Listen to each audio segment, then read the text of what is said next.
So what is meant by refraction of light? Light changes its direction when it goes from one transparent medium to another transparent medium. And why is there a change in the direction of propagation of light when it passes obliquely from one transparent medium to another transparent medium? This is because the velocity of light is different in different media.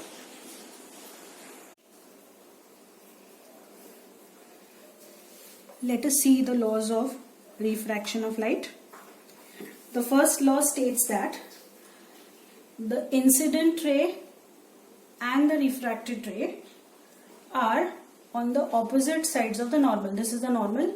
So the incident ray and the refracted ray lie on the opposite sides of the normal to the surface. This is the surface at the point of incidence. So this is the point of incidence, and all the three, that is the incident ray, the refracted ray and the normal, lie in the same plane. So what is the first law of refraction? The first law of refraction states that the incident ray and the refracted ray lie on the opposite sides of the normal to the surface, and all the three, that is incident ray, refracted ray and the normal, lie in the same plane.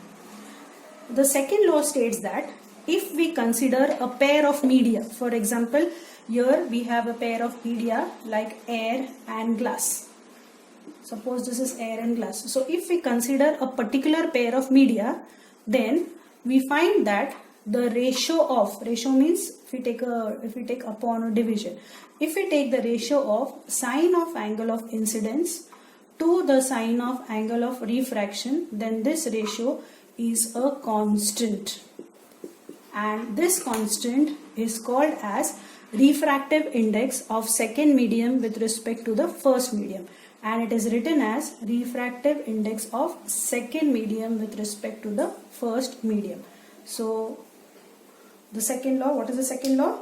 That for a given pair of media, if we take the ratio of sine of angle of incidence to the sine of angle of refraction, then this ratio comes to a constant, and this is given as refractive index, which is denoted by n, and it is written as refractive index of second medium with respect to the first medium. Now this law was discovered by Willebrord Snell, and therefore this law is also called as Snell's law. So what are the laws of refraction of light? The incident ray and the refracted ray are on the opposite sides of the normal at the point of incidence, and all three lie in the same plane. And for a given pair of media, the ratio of sine of angle of incidence to the sine of angle of refraction is constant.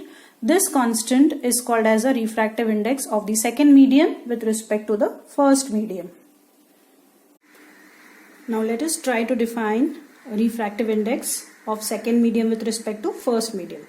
So refractive index of second medium with respect to first medium is defined as, how to write refractive index of second medium with respect to first medium? N to 1. So refractive index of second medium with respect to first medium is defined as ratio of sine of angle of incidence to the sine of angle of refraction when the ray of light is obliquely incident at the boundary separating the two media, and the ray of light travels from one transparent medium to another transparent medium, or from the first medium to the second medium. So refractive index of second medium with respect to first medium is defined as the ratio of sine of angle of incidence to the sine of angle of refraction when the ray of light is obliquely incident at the boundary separating the two media and travels from first medium to the second medium. Now refractive index depends upon velocity of light. So we can also define refractive index in terms of velocity of light. So if we take the ratio of magnitude of velocity of light in the first medium to the magnitude of velocity of light in the second medium, the ratio that we get is called as the refractive index of second medium with respect to first medium. So once again, what is the second definition of refractive index? Refractive index of second medium with respect to first medium is defined as ratio of, what is V1? Velocity of light in the first medium, upon what is V2? Velocity of light in the second medium. So refractive index of second medium with respect to first medium is equal to V1 upon V2.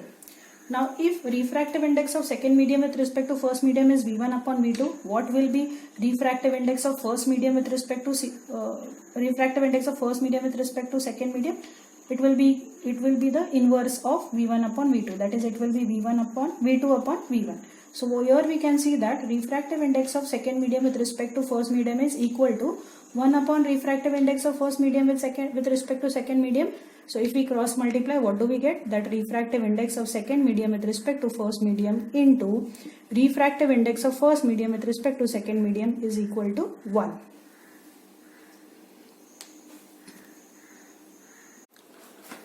Now we always consider the refractive index of the material in which the angle of refraction is situated with respect to the medium in which the angle of incidence is situated. So always when we speak of refractive index of second material with respect to the refractive index of second medium with respect to the first medium, it means that in the first medium lies the angle of incidence and in the second medium lies the angle of refraction. What is refractive index of second medium with respect to first medium? The refractive index of second medium with respect to first medium is defined as the ratio of sine of angle of incidence to the sine of angle of refraction when the ray of light is obliquely incident at the boundary separating the two media and travels from first medium to the second medium. And how do we write it? Write the refractive index of second medium with respect to the first medium. We write it as refractive index of second medium with respect to first medium is equal to sin I upon sin R. We can also define the refractive index of second medium with respect to first medium with respect to the velocity of light. So how to define refractive index of second medium with respect to first medium? In another way, refractive index of second medium with respect to first medium is defined as the ratio of magnitude of velocity of light in the first medium to the magnitude of velocity of light in the second medium. So refractive index of second medium with respect to first medium can also be written as V1 upon V2. Now let us see what is meant by absolute refractive index. Now whenever light travels through vacuum, then light moves with a constant speed of 3 into 10 raised to 8 meters per second for all colors and wavelength in vacuum. But if light travels through any other optical medium, then the speed of light decreases.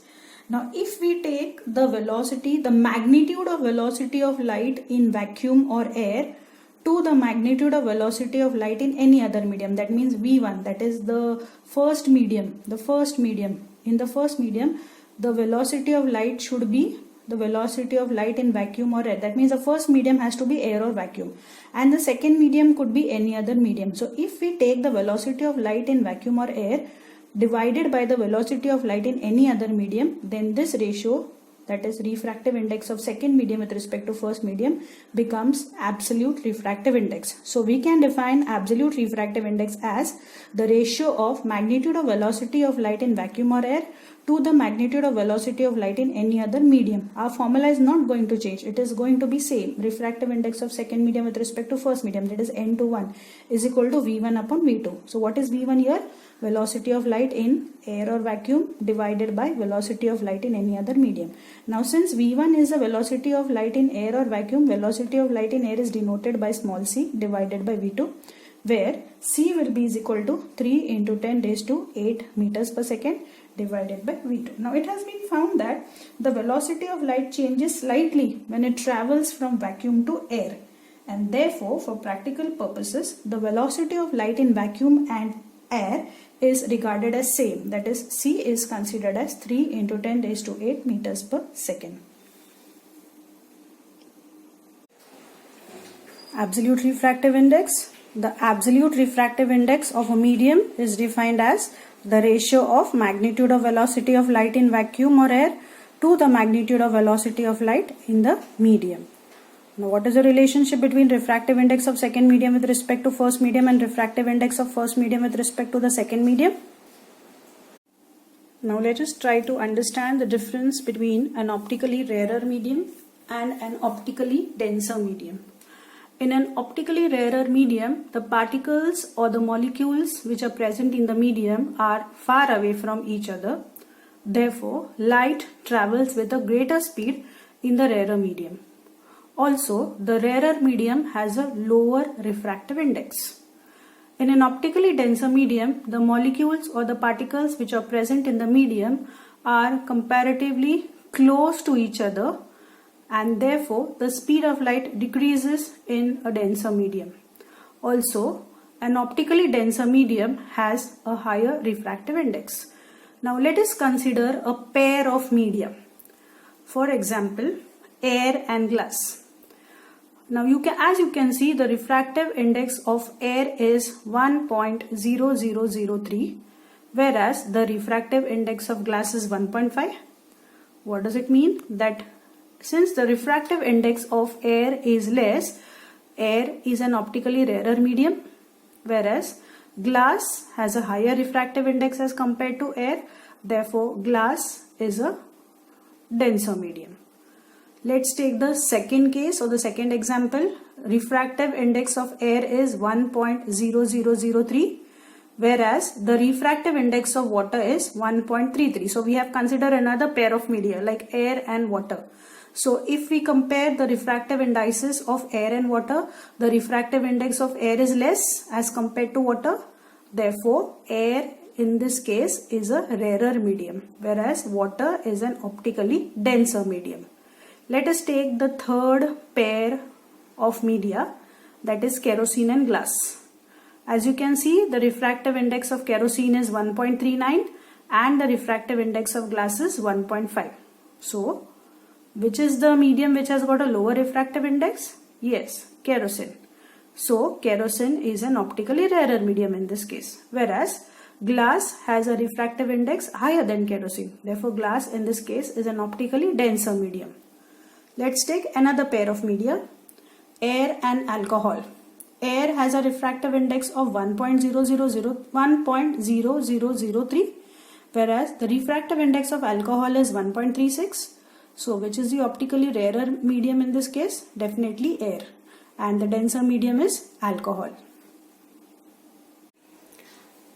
Now that we have understood the meaning of an optically rarer medium and an optically denser medium, let us see how will the ray of light travel when it moves from a rarer to denser medium or from a denser medium to a rarer medium. Now let us take the first case. In this case, we have considered two mediums, air and glass. We already know that air is a rarer medium and glass is a denser medium. So what do we see here? The ray of light travels obliquely through air. When it hits the air glass interface, it will bend or it will change its direction. So according to the law of refraction, the ray of light will change its direction, that is, it will bend. Now we observe that whenever a ray of light travels from a rarer medium to a denser medium, the ray of light bends towards the normal. This is the angle of refraction, angle R. So when the ray of light travels from rarer to denser medium, it bends towards the normal, which means angle I is greater than angle R. Now why is it so?